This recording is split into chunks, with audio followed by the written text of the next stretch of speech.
L'identité noire au XXIe siècle est un sujet complexe, de par son histoire, mais aussi de son présent. Chaque communauté noire a une histoire commune liée à la colonisation et le trafic des esclaves, mais également une histoire propre à elle, liée à leur culture et identité. Dans les médias, la communauté noire est à majorité présentée sur un aspect de souffrance, de pauvreté, et devient souvent sujet de moqueries et de stéréotypes. Les femmes noires, quant à elles, sont victimes de double discrimination, à la fois sexiste, raciste. C'est la misogynie noire. Ce terme, créé en 2008 par l'universitaire américaine Moya Beley, est au centre de la polémique de ce podcast. Ce podcast a pour but de dénoncer les préjugés et stéréotypes qui ont façonné et qui façonnent encore malheureusement l'image de la femme noire dans la culture populaire. History Month, c'est le moment de l'année où il est impératif de se poser un regard différent sur l'histoire, qui est bien souvent whitewash. On a effacé toute trace du point de vue de la diversité. Ce podcast est un podcast féministe intersectionnel par le Centre des femmes de Saint-Laurent afin de donner la parole aux femmes pour débattre sur les enjeux féministes actuels, surtout en ce mois de l'histoire des Noirs. L'objectif est de désamorcer les stéréotypes sur les femmes noires et de mettre en avant notre culture et identités qui sont souvent ignorées à cause du racisme. Pour que la narration vienne enfin des femmes noires, nous allons être deux femmes noires aujourd'hui, de cultures différentes, afin de parler de nos expériences. Je m'appelle Linda Amanda et je suis la présentatrice de ce podcast. Mon hôte aujourd'hui se nomme Shine. Elle est étudiante à l'UDM et aussi présidente de l'association africaine. Elle est là pour apporter son expérience et son vécu en tant que femme noire. Bonjour Shine, ça va? Salut, ça va et toi? Bien, merci. Alors, comment tu te sens? Je me sens bien, un petit peu fatiguée, mais bon, on survit quoi. Comment tu te sens par rapport au podcast, quand t'es venue et tout? Bah, du coup, j'ai trouvé ça vraiment intéressant, vraiment cool comme concept, d'où le pourquoi j'ai accepté de venir et franchement, c'est une très belle initiative, bravo. Merci. Alors Shine, est-ce que tu veux te présenter pour nos auditeurs? Bien sûr. Je m'appelle Shine Kourouma, j'ai 22 ans et je suis d'origine ivoirienne. Je suis étudiante en travail social. En troisième année, je gradue cette année. Et comme tu l'as dit, je suis aussi présidente de l'Association africaine de l'Université de Montréal. À part ça, je suis une personne très normale, avec une vie normale. Alors, pourquoi t'as choisi ton parcours universitaire? Travail social, déjà, c'était pas forcément ma première option. Je voulais aller en psychologie, mais après avoir vu le, le contenu des cours et tout, et le 10 ans avant de devenir psychologue, je me suis dit, bon, peut-être on va chercher une autre option. Et du coup, j'ai exploré l'option du travail social et je me suis dit, ah ouais, c'est quand même intéressant. Et en gros, tout ça, c'était vraiment pour venir en aide aux personnes de ma communauté et un peu détruire les tabous qu'il y a autour de l'aide apportée aux gens ou autour de la santé mentale. Donc, c'est un peu ça l'histoire de mon parcours scolaire. Pourquoi t'as choisi ton travail social? Tu m'as dit que c'était par rapport au fait que tu voulais de base être psychologue, mais aussi genre détruire le tabou autour de la santé mentale. Dans les communautés noires et communautés africaines, parce que malheureusement, c'est un sujet qui est quand même toujours tabou dans nos communautés. Donc, c'est ça. Je me suis dit, ben, tant qu'à faire un changement, j'aimerais aussi apporter ce changement dans mon pays d'origine éventuellement. Oh, c'est vraiment bien. Enfin, on en reviendra un peu plus tard par rapport au médical même en général et les femmes noires. Mais je voulais savoir, est-ce que du coup, depuis que tu es au Canada, tu te sens liée à ton identité ou genre t'as toujours cette partie où t'as perdu une petite partie de ta culture? Disons que c'est en venant au Canada que j'ai réalisé que j'étais différente. J'ai toujours su que j'étais ivoirienne, une femme noire, mais je l'ai carrément appris quand je suis venue au Canada. Et je l'ai compris, au fait, parce que c'était dans un nouvel environnement, il y avait des personnes d'autres cultures, et c'est là que j'ai commencé à voir vraiment la différence entre mon pays d'origine où j'ai grandi, puis le Canada. Ok, je comprends. Genre, quand t'es arrivée, t'as vu qu'il y avait... Enfin, que c'était pas un peuple homogène comme genre en Non, Côte non, pas d'Ivoire. du tout. C'est ça, c'était une autre type d'homogénéité, si je peux dire ça comme ça. Donc, pas la majorité blanche, même si j'ai quand même grandi quand je suis venue dans un quartier quand même immigrant, mais plus je m'éloignais du quartier, plus moins je voyais de personnes de couleur au fait. Mhm. Est-ce que tu t'es rapproché de personnes de ta communauté ici? Pas particulièrement parce que dans le quartier où je vivais, il y avait quelques Ivoiriens, mais pas beaucoup. Donc oui, éventuellement, on s'est rapproché. Mais je me suis rapprochée de personnes de tout type d'origine, que ça soit guinéenne, algérienne, arménienne. Donc c'était vraiment multiculturel dans le quartier où j'étais. Mais après, c'est sûr que faut faire avec ce qui est là, quoi. Est-ce qu'il y a quelque chose qui te rapproche de la Côte d'Ivoire que tu fais en particulier? Bah, déjà, être dans l'assaut en tant que présidente, c'est le moyen d'être le plus proche d'étudiants de ma communauté, des autres communautés africaines. Je vis encore chez ma mère, donc j'ai l'occasion de manger quand même la nourriture africaine plus souvent. Moi aussi, j'aime beaucoup cuisiner, donc voilà. Donc la cuisine, ça c'est un moyen. La musique et la danse aussi. Donc c'est ce qui me permet vraiment de me rapprocher de ma culture, sachant que je suis plus en Côte d'Ivoire. Ok. Est-ce que tu es retournée depuis? Je suis retournée en 2016. Ça fait longtemps. Ouais, ça fait quand même longtemps. Puis j'espère retourner bientôt. T'aurais aimé être là-bas pour la canne? Oui, grave. Ah, mais moi aussi, hein. C'est l'école, c'est l'école. C'est l'école. C'est quoi C'est quoi grandir noir pour toi? Grandir noir, ça veut dire beaucoup de choses. Alors, grandir noir, c'est comprendre que tu dois adopter des facettes dans une société qui n'est pas la tienne pour survivre. Pas pour vivre, mais pour survivre. C'est savoir que tout le temps ta couleur de peau ce sera vu comme une arme et du coup t'es tout le temps en train de marcher sur des œufs, spécifiquement à l'université et surtout en tant que femme noire pour pas entrer dans le stéréotype du coup de la Angry Black Woman, tu dois tout le temps comme t'accommoder et essayer d'avoir le dialogue sur des fois sur des choses qui sont comme inacceptables. Exact. Et genre, vraiment pour moi, genre grandir noir, pour revenir à ce que tu as dit, je suis grave d'accord sur le fait qu'il faut, tu deviennes comme un caméléon dans la société pour convenir aux normes occidentales. Exact. Est-ce que tu as une relation particulière avec tes cheveux, surtout genre quand tu as grandi et tout? Bah, ma relation avec mes cheveux a été compliquée de part où, en étant en Côte d'Ivoire, j'ai été dans une école catholique, donc il y avait encore malheureusement des traces du colonialisme qui faisaient que bah, les filles étaient censées se couper les cheveux. Donc vraiment jusqu'à 12 ans, j'avais les cheveux vraiment ras. Et au début, je comprenais pas. Ils disaient que oui, non, c'est pour mieux te concentrer en classe et tout ça, mais je n'avais pas trop le rapport. Mais après, j'ai vraiment compris que ça venait des normes colonialistes qui voulaient que les femmes noires coupent leurs cheveux pour éviter d'être plus belles que les femmes blanches. Donc après ça, c'était très compliqué vu que après cette transition-là, je suis directement venue au Canada et j'avais pas nécessairement de modèle pour ma tenue capillaire, si je peux dire ça comme ça.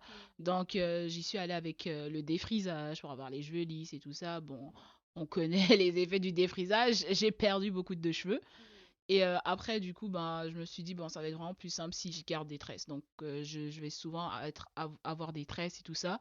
Mais plus je grandissais, plus je me disais, ben, ça serait intéressant de d'embrace en fait mon afro naturel et tout ça. Comme oui, c'est énervant. Oui, la société n'est pas conçue pour qu'on prenne soin de nos cheveux parce qu'on n'a vraiment pas le temps le matin de se brosser, mettre les produits et tout ça. Mais vraiment, j'ai commencé de plus en plus à prendre le temps d'apprécier mon afro quand je le peux. Donc c'est un peu ça l'histoire avec ma relation avec les cheveux. C'est une histoire d'amour et de haine. Ouais, malheureusement c'est comme ça, j'ai l'impression pour beaucoup de femmes noires. Pour mon cas, quand j'étais petite, ma mère elle m'a mis dans un salon de coiffure et la dame elle m'a défrisé les cheveux, mais sans la permission de ma mère parce qu'elle n'arrivait pas à me tresser. Et genre mes cheveux, enfin j'avais des cheveux très avec des boucles très serrées quand j'étais petite et du coup elle m'a défrisé les cheveux et ça m'a brûlé mes cheveux parce que elle savait pas du tout s'y prendre. Et quand ma mère l'a appris, il y a eu un problème tout ça et ma mère elle m'a coupé les cheveux. Ce qui fait que quand mes cheveux ont repoussé, j'ai jamais retrouvé mes boucles aussi serrées que quand j'étais petite. J'ai des boucles beaucoup plus détendues maintenant. Et j'ai pas de grande sœur qui portait son afro ou quoi que ce soit, donc j'avais pas cette représentation même dans ma famille de femmes qui portent leurs cheveux naturels. C'était vraiment pour les grandes fêtes, pour ma communion, pour mon anniversaire, des choses comme ça, on allait me mettre des extensions, dont des rajouts comme des braids et tout, mais jamais j'avais comme mes cheveux naturels. Donc dans ma tête, par exemple, une femme, quand elle se marie, elle porte une perruque avec des cheveux lisses, tu vois, genre, parce que ça te rend plus belle. Oui, c'est ça, c'était normalisé au fait. Veux pas, on était très whitewash même en grandissant en Côte d'Ivoire. C'est comme ne pas avoir tes cheveux naturels. C'est mignon, au fait, quand t'es petit, t'as les petits trucs, mais quand tu grandis, il faut que t'aies les cheveux lisses, te rajoutes des cheveux. Au fait, te rapprocher plus des critères européens, au fait. Plus, c'est dommage parce que, je veux dire, le cheveu afro, c'est un des cheveux les plus malléables avec lequel on peut faire énormément de créations. Donc, pourquoi se rapprocher d'un cheveu, au fait, qui se rapproche de critères qui sont même pas les nôtres alors que on a tellement de possibilités, d'opportunités avec ce cheveu-là. C'est un peu dommage au fait.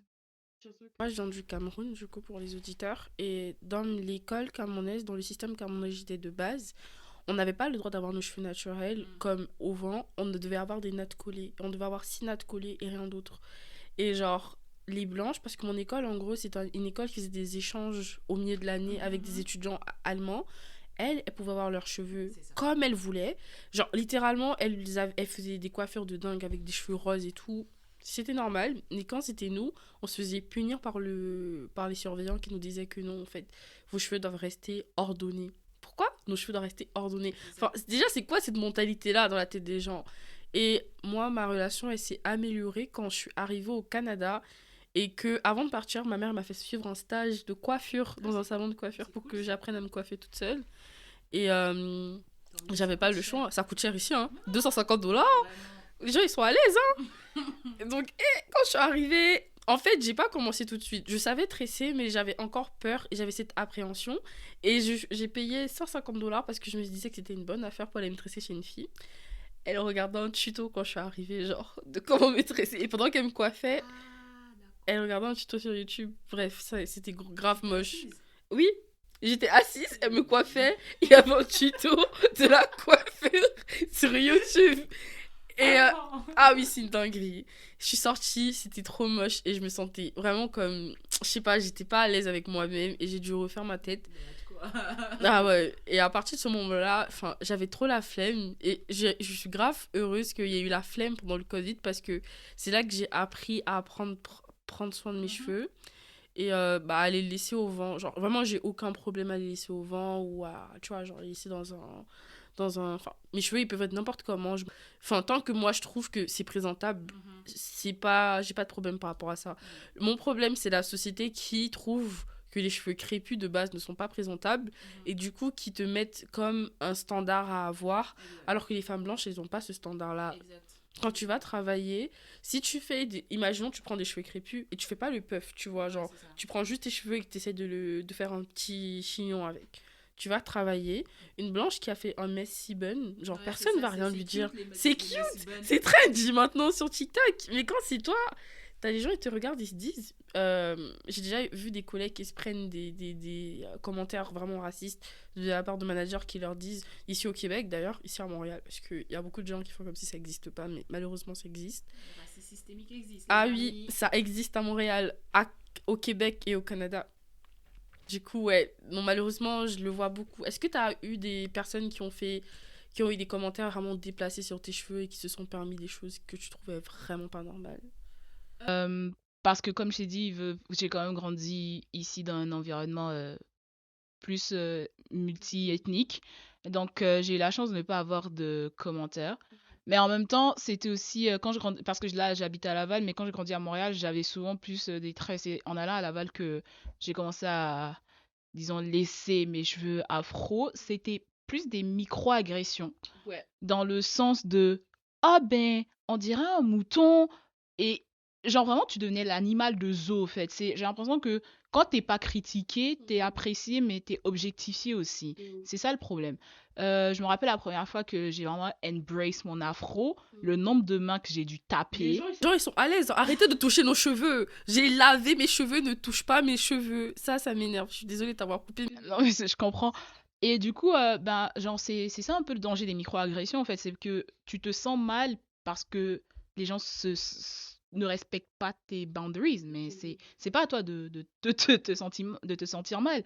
Genre, je me rappelle, il y a une fille, elle veut me toucher mes cheveux. J'ai dit, non, ben, touche pas. J'ai pris du temps pour faire mon afro. Puis elle s'est sentie super offusquée. Et bah, genre, oh, genre, je voulais pas faire de mal. Vraiment, un peu une victime. Si vous faites une personne de couleur, vous dites que vous êtes en train de faire une micro-agression, arrêtez de vous mettre en victime tout de C'est suite. ça. C'est parce qu'elle n'est pas en train de vous attaquer, elle vous éduque sur un sujet pour que vous évitez de blesser d'autres personnes. Donc le fait de se mettre en victime, ça n'arrange pas les choses et tout au contraire, ça nous frustre et ça nous braque par rapport à ce qu'on vous a dit. Donc Et ça merci. invalide les émotions surtout. Exactement. Parce que là, tu te sens un peu comme la méchante, mais je veux dire, une personne blanche, tu irais pas lui mettre la main dans les cheveux. Ah, qu'est-ce que tes cheveux sont beaux. Ben, je suis souvent abordée par des hommes de nos communautés, Mhm. mais pour les rares fois que j'étais abordée par un homme blanc ou autre, c'est comme si nous, les femmes noires, on se devait d'accepter les compliments comme ça parce que c'est genre, t'es de base comme si t'es une femme noire, t'es pas belle, moi je te dis que t'es belle, alors t'es censé l'accepter. Donc une fois, j'ai une personne, je sais plus de quelle origine, qui m'écrit sur Insta. Et c'est drôle parce que c'était le cousin d'un ami, mais j'ai compris ça après.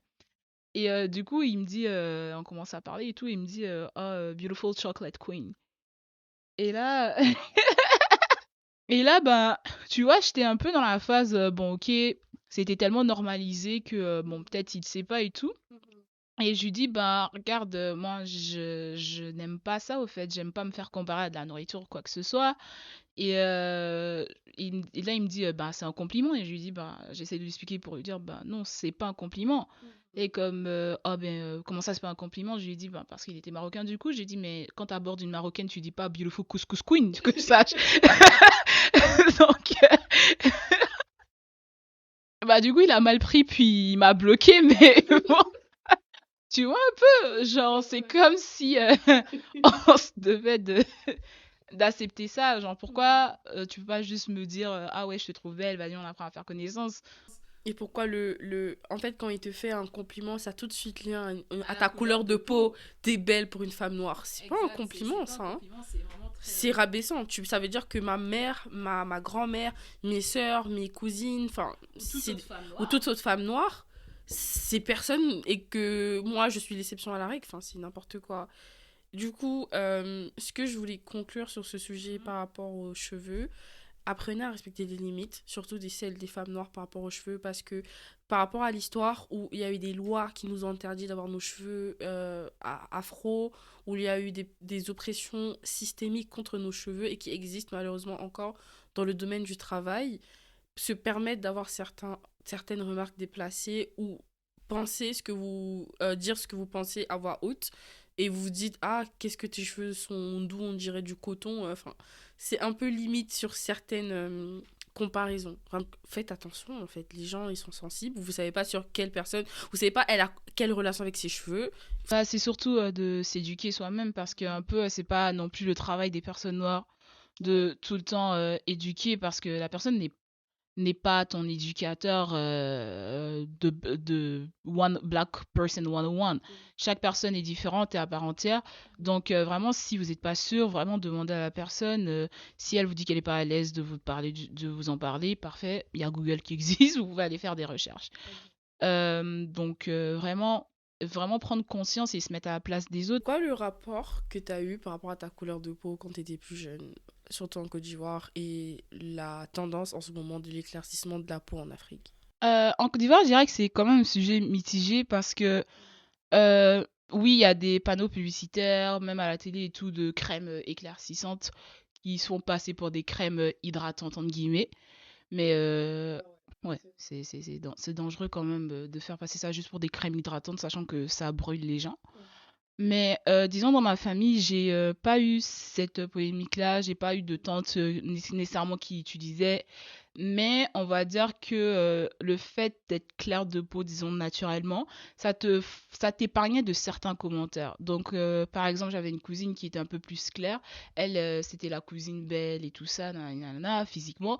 Mais plus tu te plus t'étais foncé, moins t'avais de compliments, au fait. Moi, je suis un peu l'entre-deux, donc j'ai survécu. Mais mes cousines qui étaient vraiment un peu plus noires, c'était vraiment charbon, vraiment tout ce qui est noir, on leur apparentait à la couleur de peau, alors que c'était pas nécessaire, surtout quand on sait que l'enfance et l'adolescence, c'est des moments dans la vie qui vont te marquer en tant qu'adulte. Donc c'est un peu dommage que les adultes, surtout de nos familles, de nos proches, participent à cette émergence du colorisme, au fait. Je trouve vraiment ça dommage parce que avant l'arrivée des colons en Afrique, c'était pas ça les standards de beauté. Plus t'étais foncé, plus tu t'approchais de ce que les dieux avaient envoyé sur Terre, en tout cas dans la culture d'où je viens. Et donc c'était un peu, ah, on est fier d'être noir, on est fier d'être foncé de peau. Puis il y a eu l'arrivée des colons, il y a eu toute cette colonisation et toute cette ce traumatisme qui a été mis sur le peuple africain. Et maintenant, genre, j'ai l'impression que le colorisme est tellement ancré en nous que c'est tellement difficile de s'en détacher et j'ai très peur. Surtout que ce que tu as dit, c'est tellement vrai. Les crèmes sont mis comme clarifiantes alors qu'on sait tous que c'est du choco. Enfin, c'est littéralement de l'éclaircissement de peau. Et ce qui fait qu'on peut voir une augmentation de cancer de peau en Afrique et tout. Et malheureusement, il y a beaucoup de femmes qui tombent dans ça parce que en Afrique, surtout au Cameroun et au Congo, quand t'es clair de peau, les standards de beauté jouent en ta faveur. T'as plus de chances donc d'avoir certaines opportunités que des femmes plus foncées n'auront pas parce qu'ils t'attribuent directement ce elle est claire de peau, elle est belle. Compliqué de voir des sportifs ou des hommes de pouvoir avoir des femmes plus foncées de peau que eux. Ils peuvent être très foncés de peau, mais ils seront toujours avec une femme très claire de peau et jamais on va les voir mettre en valeur, ou en tout cas la plupart mettre en valeur une femme de couleur en tant que telle. Et c'est vraiment dommage de voir ça et de voir que dans notre communauté, ces standards de beauté et ces stéréotypes sont ancrés en nous et qu'il faut qu'il y ait encore des discussions en 2024 sur le fait que il faut arrêter de croire que quelqu'un a plus de valeur qu'une autre par rapport à la couleur de peau et par rapport à sa carnation de peau aussi. Donc du coup, les publicités qui touchent sur les crèmes clarifiantes, les crèmes hydratantes entre guillemets, bah c'est dommage que ce soit pas interdit par nos gouvernements parce que c'est ça qui touche la population, c'est ça qui amène les cancers de la peau, c'est ça qui amène des personnes à être brûlées complètement. Franchement, c'est triste, hein, franchement, de voir comment tout ça est ancré dans la société et de voir des influenceuses camerounaises, tout de base, moi je suis, hein, il y a des influenceuses que je suis sur Instagram que j'aime bien, mais qui est là, qui fait la promotion d'une crème qui, selon elle, n'est juste que hydratante et clarifiante, mais le nom littéralement de la société s'appelle Fair and White. Donc, Fair and White, ça veut dire pâle et blanche. Tu peux pas avoir un nom comme ça déjà et croire qu'on va juste penser que ta pommade clarifiante, c'est juste une pommade qui va clarifier les boutons, enlever toutes les imperfections. Non, on sait que ça va éclaircir les gens, que ça va donner une carnation de peau plus claire et que, enfin, littéralement, c'est de l'éclaircissement de peau, donc du choco. Donc, faut que les gens prennent conscience de cette problématique dans notre communauté. Il faut que notre communauté, on s'assemble et qu'on essaye de régler ce type de problème-là pour savoir pourquoi les gens sont amenés et pourquoi ils sont désespérés à faire ce type de procédure cosmétique et pour essayer de... Ouais, en fait, au final, parce qu'au final, quand tu arrêtes de mettre ce chocolat, au bout de 6 mois, tu retrouves ta carnation de peau. Et souvent, les femmes qui arrêtent de faire ça, c'est parce qu'elles ont des taches sur le corps, parce qu'il y a des parties qui s'éclaircissent pas. Donc, ouais, enfin, franchement, c'est dommage. En plus, le pire, c'est que dans ma propre famille, il y a des gens, je savais pas qu'ils faisaient de l'éclaircissement de peau, je l'ai appris plus tard. Et tu te dis pas, dans les vies de tous les jours, qu'il y a des gens que tu connais qui ont l'air d'être à l'aise avec leur corps et qui s'en foutent des standards de beauté, ils succombent. Genre mes tantes de 60 ans qui font ça, je pensais pas qu'elles faisaient ça. Parce que pour moi, ça servait à rien. Mais tu te rends compte que même elles, en étant de l'ancienne génération, pardon, elles ont succombé à des standards de beauté européens alors qu'elles sont même pas tant que ça exposées aux réseaux sociaux. C'est dommage. Bah, c'est surtout qu'il y a cette idolation de la couleur de peau blanche, au fait. Donc, je pense que le manque de représentation aussi a un très gros rôle à jouer dedans. Par exemple, combien de fois on a entendu des actrices noires qui disent elles- qui disent être mal payées, comparé à leurs collègues blanches, vraiment, vraiment la personne blanche, et veut pas, malheureusement, je veux pas parler pour toute l'Afrique, mais est encore signe de réussite. Donc, par exemple, je sais pas pour toi, mais quand je suis retournée en Côte d'Ivoire, c'était ouais, la blanche est revenue, nanani nanana, vraiment comme c'est the compliment à avoir, quoi. Genre, il faut que tu parles comme un blanc. Je veux dire, pourquoi une personne noire ne pourrait pas parler de manière éloquente? C'est dommage un peu. Il y a encore cette idolation-là qui doit être malheureusement déconstruite dans plusieurs pays. Et je pense ça serait vraiment un privilège et un peu un devoir des personnes de la diaspora à l'étranger de venir déconstruire ces préjugés-là, au fait. Pour dire que non, c'est pas parce que t'es une personne noire que t'es moins belle. C'est pas parce que t'es une personne noire que tu seras pas riche. C'est pas parce que t'es une personne noire que tu peux pas avoir d'opportunités. C'est la personne blanche, à la fin de la journée, c'est un humain aussi. Ça n'a pas à être le modèle à- parfait, au fait. Donc, c'est Comme tu as dit, qui est ce manque de représentativité. Si on prend Zendaya, par exemple, et qui est une actrice qui est métisse, du coup, père blanc et mère blanche, père noir et mère blanche, pardon, elle a refusé énormément de rôles où, de base, le rôle va à une actrice noire. C'est-à-dire, l'actrice dans la série a deux parents noirs, mais ils veulent le donner à Zendaya. Et Zendaya a déjà dit dans ses interviews que elle veut pas prendre la place de femmes qui devraient être à 100% noires parce qu'il y a déjà pas assez de représentativité. Et si on nous donne des rôles, c'est pour être l'amie noire qui a une grande gueule, genre la black friend qui est en mode là, qui est en mode let's go girl, let's damn, des choses comme ça, très stéréotypées. Ou, sachant que je trouve c'est un peu dommage parce que les femmes noires, c'est le groupe de personnes racisées qui est le plus diplômé en Amérique du Nord. C'est-à-dire on est le groupe de personnes plus éduquées, on est celles qui avons le plus de diplômes, qui allons le plus loin en master ou en doctorat, et on est dépeintes par la représentativité dans la société, dans les médias, comme des femmes qui sont juste là à être sauvages, à être l'amie qui est juste là pour être à s'engueuler avec les gens dans les séries, alors qu'on est tellement plus que ça. Oui, c'est ça, on est tellement plus que ça. Nous sommes des médecins, nous sommes des militaires, nous sommes du coup des travailleuses sociales, nous sommes des femmes qui faisons des études et tout. Donc, enfin, moi je trouve que ce serait bien de voir les femmes noires sous un autre joug, et encore plus la communauté noire sous un autre joug dans les médias, et donc de pouvoir, par cette représentativité-là, déconstruire tous les stéréotypes et que les gens soient habitués à voir une femme noire dans les médias représenter de l'intelligence, tu vois. Parce que quand ça arrive, c'est une fois sur 100 et ça, c'est trop dommage. Est-ce que tu te sens comme sexualisée par la société? c'est un sujet qui me touche parce que ayant une puberté un peu accélérée, je sentais beaucoup cette sexualisation-là dès le bas âge. Donc c'est ce qui me mettait vraiment mal à l'aise. Là où, par exemple, d'autres personnes vont pas le sentir, déjà à l'école, j'avais des commentaires du genre t'as des formes, nanani, nanana. Et même ça m'a beaucoup choquée. J'étais une fois allée à l'hôpital, j'avais 11 ans, 10 ans, pour un problème à la jambe et du coup je devais m'enlever le pantalon et le médecin me dit ah, t'as de belles jambes, est-ce que t'as un copain? Je dis, comme Fally Ipupa dit dans sa chanson, mais non, Berk, c'est très dégueulasse. Donc, du coup, étant enfant, déjà, tu te poses des questions. Comment un adulte peut me poser ça? Et quand tu grandis, tu vois encore plus la sexualisation de la femme noire, que ça soit dans les séries télé ou quoi que ce soit. Par exemple, encore heureux que maintenant on montre plus de modèles de femmes noires, disons, qui ont une vie normale et qui sont pas, par exemple, la prostituée du coin ou genre la pop star hyper dénudée. Pas que les femmes qui assument leur sexualité, je suis totalement d'accord avec, mais c'est pas nécessairement l'exemple de tout le monde. Il faut pas en prendre pour acquis. Par exemple, disons la culture du twerk. Genre, par exemple, on pense que automatiquement parce que t'es noir, t'es censé savoir twerk, alors que c'est pas dans les acquis de la vie à avoir, on va dire. Que le twerk, de base, je tiens à rappeler, c'est une culture en Afrique où c'est une cérémonie où la fille va twerker avec sa mère quand elle se marie pour demander de la fertilité, pour célébrer la fertilité dans le mariage.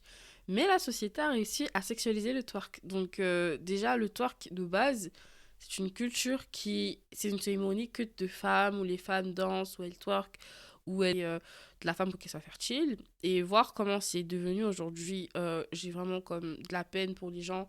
De base, c'est une culture qui est un petit peu sacrée pour eux, qui voient que c'est devenu très utilisé par la société, que ce soit dans les clips des rappeurs ou des choses comme ça. Et ouais, c'est vrai que, genre, il y a cette très forte pression de la société qui se dit que sexualiser une femme noire, c'est normal. Je me rappelle mon voisin, l'année, il y a 2 ans, il est venu à mon appartement, il a toqué parce qu'il avait besoin de Wi-Fi, il venait d'aménager. Il vient et tout. Je lui passe mon mot de passe parce que je me dis, vas-y, c'est pas grave, c'est pour une semaine le temps qu'il ait du Wi-Fi. Et t'as ma voisine, elle sort, elle me fait, lui donne pas! Et je me dis, mais pourquoi elle réagit comme ça et tout, genre, et j'ai pas capté. J'étais en mode, vas-y, peut-être elle a passé une mauvaise journée, je sais pas, j'ai pas calculé plus que ça. Quand il est revenu plus tard dans la journée pour me demander, je sais pas, c'était autre chose là. En fait, il cherchait un prétexte. Il est venu, il m'a fait, euh, est-ce que t'es noir? Je lui dis, bah oui. Après, il m'a fait genre, Can we have sex for $50? Et j'étais en mode, hein?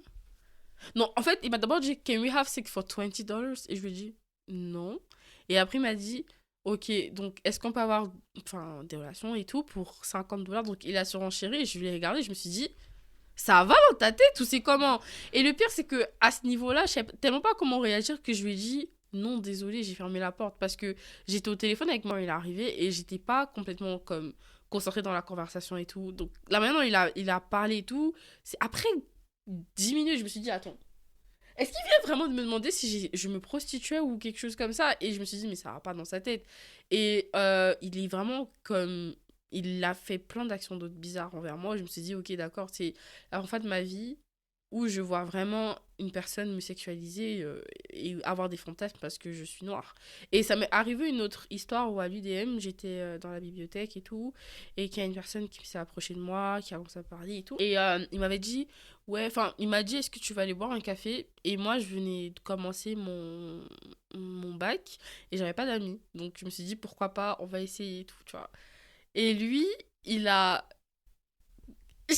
pour lui, genre, on allait boire un café et là, il m'a fait, est-ce que ça dérangerait tes parents? Parce qu'à l'époque, j'étais mineure. Est-ce que ça dérangerait tes parents que tu sois avec un homme plus vieux? Et je t'en mode, comment ça? Et il avait comme 27 ans.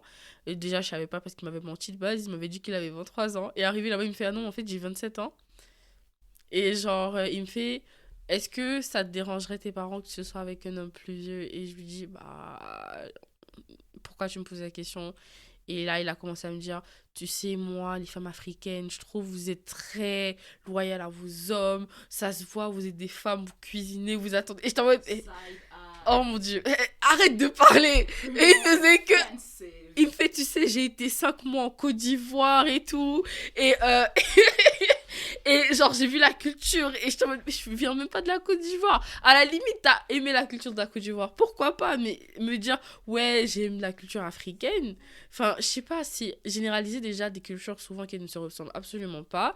Et aussi penser que parce qu'une femme est africaine, elle va entrer dans un stéréotype de la femme très docile, très... En fait, c'est ça qui me dérange, genre, très docile, mais très sexualisé. Enfin, je comprends pas.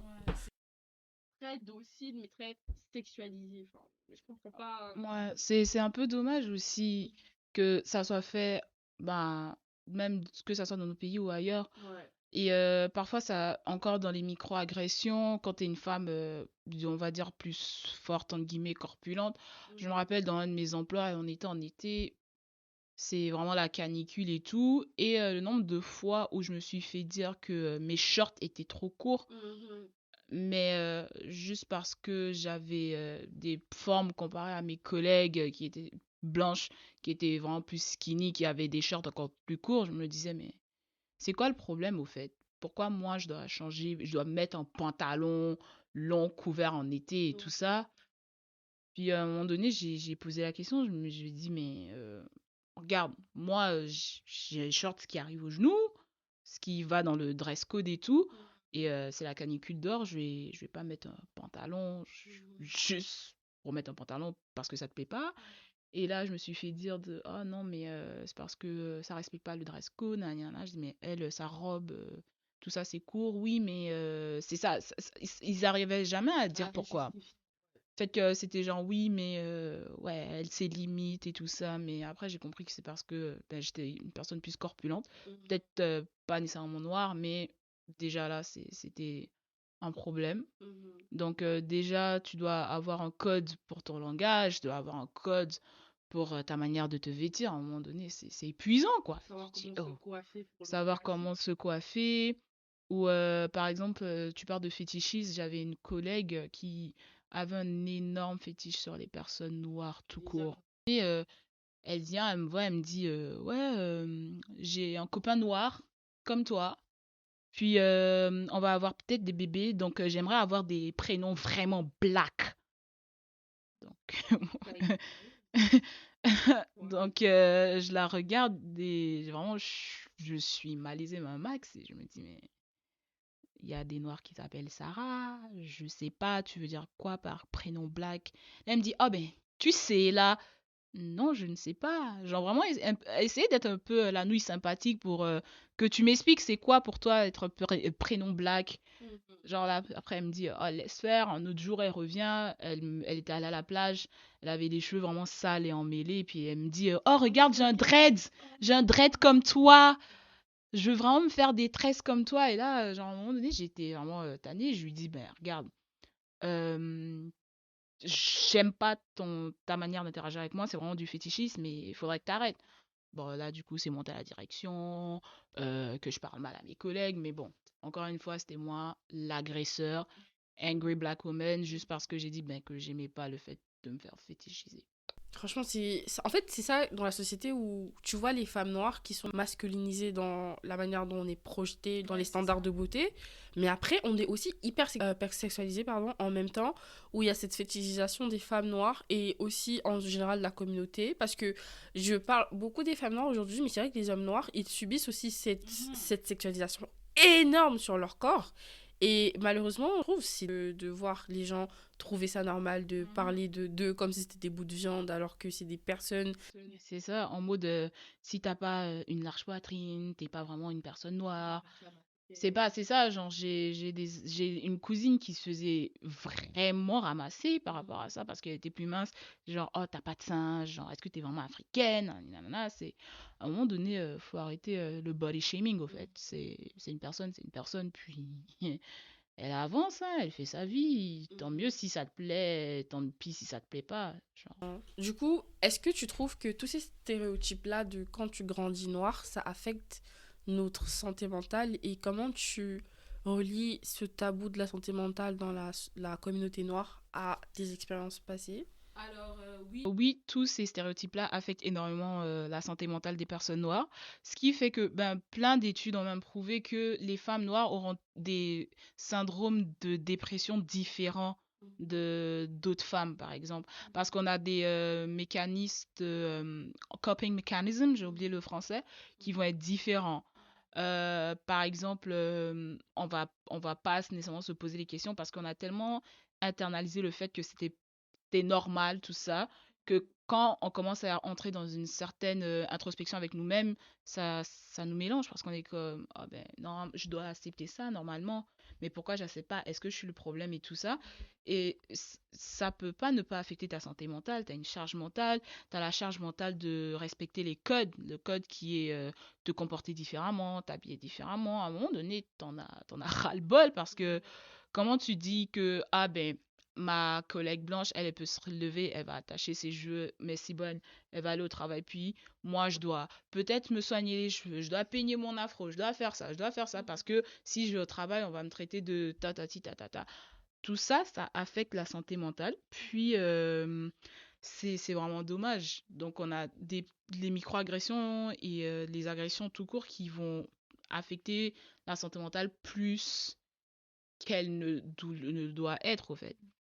Et les tabous de la santé mentale qui sont aussi issus de nos communautés africaines, ça c'est un autre angle en fait. Parce que, veut pas nous, en Afrique, enfin dans beaucoup de pays africains, je sais qu'en Côte d'Ivoire par exemple, si tu dis à tes parents t'es en dépression, t'es fou, genre ça existe pas, genre c'est quoi la dépression? Pourquoi t'es triste? Tu es mangé, tu manges, tu es nourri, t'es logé. Pourquoi t'es triste? Ou genre, oh va prier, ça va aller mieux. Vous ressentez. Si vous écoutez ce podcast et que vous avez déjà ressenti ce tabou-là et que vous avez peur d'aller voir quelqu'un, un professionnel de la santé par rapport à comment vous vous sentez dans votre vie, à vos études ou même dans vos relations amoureuses en général, n'ayez pas honte parce que c'est votre vie. Et à la fin de la journée, c'est vous qui avez le contrôle et le pouvoir de décider comment vous faites pour que votre vie prenne un tournant positif. Donc si ça, vous savez au fond de vous qu'il y a une chance que voir un psychologue vous permette d'avoir une meilleure condition de vie parce que ça va vous permettre d'enlever des choses que vous avez sur la poitrine, ou que cette personne-là, donc le psychologue, peut vous aider à définir certaines limites, à vous apprendre à mettre des limites dans votre vie, surtout en tant que femme noire, comme on a dit, par rapport aux microagressions, allez voir un psychologue, essayez d'en parler, ou si vous n'avez pas les moyens de voir un psychologue, au moins en parler autour de vous pour pas rester dans de votre chambre et ne voir personne. Parce que c'est vraiment comme un fardeau. Et je voudrais que genre, ce soit reconnu un peu plus dans la communauté noire. Parce que malheureusement, ça l'est pas. Et ça, faudra essayer peut-être parce que beaucoup de personnes issues des communautés ont surtout cet instinct de survie-là. Si on prend la génération de nos parents, c'était oh, je dois travailler pour nourrir mes enfants. D'où je peux comprendre sans nécessairement justifier le comportement. Parce que, pas plein de parents issus de l'immigration, ils avaient vraiment ce contexte d'urgence. Donc, je suis là, il faut que je travaille, il faut que j'apprenne. Donc, ils n'ont pas le temps de penser à la santé mentale. Donc, le fait, par exemple, l'enjeu avec la santé mentale, c'est que c'est pas quelque chose de visible. Comme je pense que j'avais un débat, une discussion avec quelqu'un, je disais, bah, quand tu t'es malade ou tu as une blessure, tu vas voir un médecin. Pourquoi quand c'est dans ta tête, tu vas pas voir un professionnel de relation d'aide? Donc, professionnel de relation d'aide, ça peut être une travailleuse sociale, un psychologue, euh, même un psychoéducateur, enfin, plein de personnes qui ont des backgrounds dans la santé mentale et la relation d'aide qui peuvent t'aider sans nécessairement être des psychologues, au fait. Donc, et le truc, c'est que quand je comprends d'où ça vient, les parents, ils vont pas nécessairement inculquer cette valeur-là à leurs enfants parce que peut-être ils l'ont même pas, au fait. Dommage. Parce qu'au Canada, il faut savoir que la population noire est 6 fois plus susceptible d'avoir de développer de la dépression et de la détresse psychologique que d'autres races. Et c'est pas forcément dit, c'est pas parlé, et c'est disproportionné quand on se rend compte qu'il y a moins de population canadienne canadienne noire ou d'immigrantes noires qu'une population immigrante blanche ou canadienne blanche. Donc c'est pas vous dites c'est moi le problème, pourquoi j'ai ce type de pensée et tout, enfin c'est pas vous le problème. Il peut y arriver dans notre vie qu'il y ait des choses qui se passent et que malheureusement on développe certains traumatismes par rapport à ça, mais il faut en parler. Et si, comme elle a dit, Shine, vous n'avez pas la possibilité d'en parler à un psychologue et tout, il y a d'autres aides sociales, il y a des personnes qui sont là qui peuvent quand même vous aider, ou à la limite vous montrer c'est quoi le chemin pour vous soigner mentalement. Donc c'était la partie de la un petit peu essayer de sensibiliser sur la santé mentale dans les communautés noires parce que bah, un tabou autour. Donc c'est ça parce que en fait Donc c'est ça parce que en fait autant oui en tant que personne noire dans une société blanche il y a des problématiques, autant dans nos propres sociétés il y a aussi des problématiques notamment sur la santé mentale. Donc vraiment s'éduquer aussi par rapport au sujet de la santé mentale parce que ne pas nécessairement avoir les ressources, c'est que peut-être on n'a aucune espèce d'idée de c'est quoi ces ressources-là. Donc s'éduquer, poser des questions, en savoir plus, puis chercher si vous êtes plus à l'aise des personnes de couleur comme vous pour si vous pensez que ces personnes-là vont plus vous comprendre parce que il y en a beaucoup qui vont dire ah non, c'est le psychologue blanc, peut-être il va pas me comprendre et tout ça. Peut-être que oui, peut-être que non. Un psychologue, malheureusement, ou un professionnel de la santé mentale, malheureusement, c'est beaucoup d'essais-erreurs parce que chacun a sa manière d'intervenir et là où avec un ça peut fausser, avec l'autre ça peut bien aller. Donc n'hésitez pas à continuer vos recherches ou en parler ou chercher d'autres types de coping mechanisms qui vont être plus sains. Par exemple, écrire, faire des activités, quelque chose qui va vous permettre de ne plus être dans votre tête H24. Donc, Du coup, tout à l'heure, on était en train de parler des stéréotypes auxquels on était les plus confrontés en tant que femme noire. Et je voulais comme ajouter une petite nuance. Cette manière de voir la société, c'est juste notre vécu et notre ressenti. On peut la généraliser, mais il y a beaucoup de facteurs qui entrent en jeu, comme le facteur socio-économique, la culture, la famille, la religion. Et donc, il y a une intersectionnalité un peu à avoir dans la manière dont on est en train de parler, parce que c'est sûr que mon expérience ne peut pas être complètement généralisée à toutes les femmes noires dans le monde, pareil que celle de Shine. Et donc, il y a certaines personnes qui vont peut-être se dire, ok, elles sont en train de dire que toutes les femmes noires ressentent ça, mais non, c'est notre vécu ressenti personnel basé sur malheureusement une généralité qui est souvent faite dans la société. Donc ça, c'est une nuance qu'il faut rajouter. Il y a des personnes qui bénéficient plus ou moins de privilèges en étant femmes noires par rapport à leur statut socio-économique. Exactement, ou même à leur relation. Donc voilà. Du coup là, je voulais finir sur le thème des stéréotypes par rapport à la misogynie noire dans le domaine médical. Parce que c'est un truc qui est de plus en plus fait et revu et j'ai été victime récemment à l'hôpital. Actuellement, une femme noire, par exemple, aux États-Unis est 3 fois plus susceptible de mourir pendant un accouchement qu'une femme blanche ou d'une autre origine ethnique. Parce que du coup, c'est du racisme, c'est de la maltraitance et c'est aussi beaucoup de négligence médicale. Ça s'appelle le syndrome méditerranéen. Et donc, c'est vraiment sous-estimé ce que les femmes de couleur peuvent ressentir quand elles viennent pour des problèmes médicaux. J'ai dû voir 3 médecins par rapport à un problème que j'ai médical avant que le troisième médecin me prenne au sérieux. Et donc, face à actuellement des choses pour me pousser à faire des analyses et autres, les autres, ils ne me croyaient pas. Et je trouve c'est assez dommage de voir que les femmes noires en pâtissent énormément, même dans le système médical canadien. Et je voulais comme mettre ce point-là en lumière aussi parce que si vous avez vécu une situation où vous êtes allé à l'hôpital et que le médecin ne vous a pas pris au sérieux, des fois, c'est peut-être parce que vous êtes victime du syndrome méditerranéen et que ça arrive à beaucoup de femmes noires où il y a beaucoup, beaucoup de chances que vos symptômes soient pris moins au sérieux ou soient dévalués par les médecins. Parce que pour eux, on est les strong black women, donc on est fortes et on supporte plus de choses ou plus de douleurs que les femmes d'autres origines ethniques. Et d'ailleurs, ce dont je suis en train de parler a été mené par l'étude, une branche de l'ONU, du coup, qui s'appelle l'UNFPA. Donc, si vous voulez faire plus de recherches là-dessus et que ça vous intéresse, vous pouvez chercher sur le site de l'ONU, surtout ONU Femmes, et chercher l'UNFPA pour avoir plus de renseignements sur le sujet.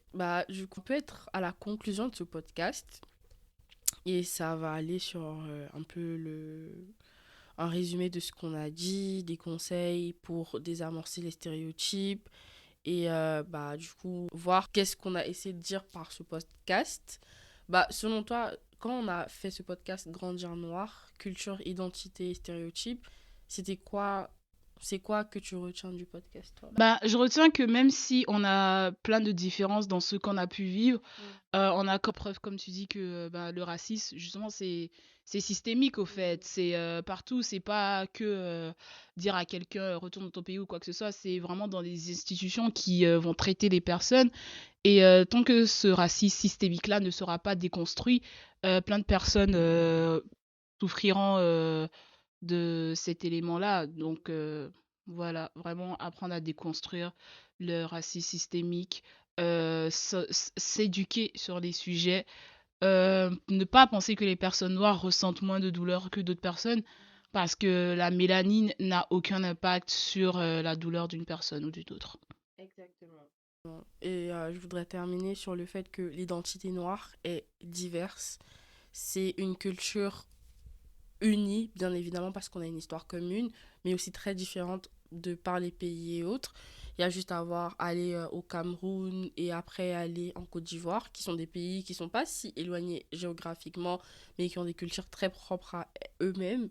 Et donc, je voudrais que les personnes comprennent que en tant que peuple noir et surtout en tant que femme noire, on est beaucoup plus que être noir. Nous sommes notre nationalité, nous sommes notre genre, nous sommes notre famille aussi, nous sommes notre religion ou pas, nous sommes notre ethnicité spécifique au pays où on est né. Donc il y a plein de choses qui nous caractérisent, nous, et qui nous donnent cette identité-là. Et c'est dommage de réduire les femmes noires dans la représentation des médias à des stéréotypes qui sont très caricaturales parce qu'on est beaucoup plus que ça. Donc, comme j'ai dit tout à l'heure, nous sommes des intellectuels et nous sommes quelque chose que la société devrait respecter et aussi arrêter de moquer. Donc, voilà. Merci d'avoir écouté le podcast Chronique de femmes et à bientôt pour un prochain épisode. Je vais remercier Shine d'avoir accepté d'être invitée. Et voilà, c'était votre hôte, Linda Manda. Au revoir et bisous à toutes les femmes noires qui m'écoutent. Et à toutes les femmes aussi, hein, d'ailleurs.